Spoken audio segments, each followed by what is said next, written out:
10. I know 9 short weeks ago you thought we'd never get to this point, but we're here. We're in our last major week of this course. Now there's still a lot that has to get done.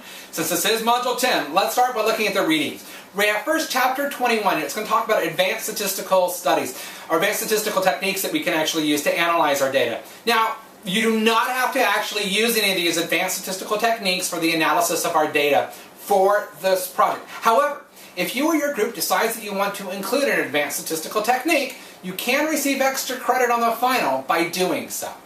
Now, if you want help on that, please don't hesitate to ask. I'll be more than happy to give you any kind of information.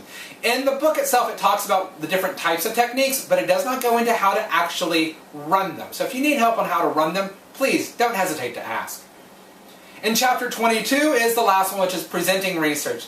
This kind of tells you about, well, what is it like once you finish writing it? And it's going to talk first about writing that discussion section, which is the next part of our actual research project. Because we have to write the results, and then we have to conclude with that discussion section.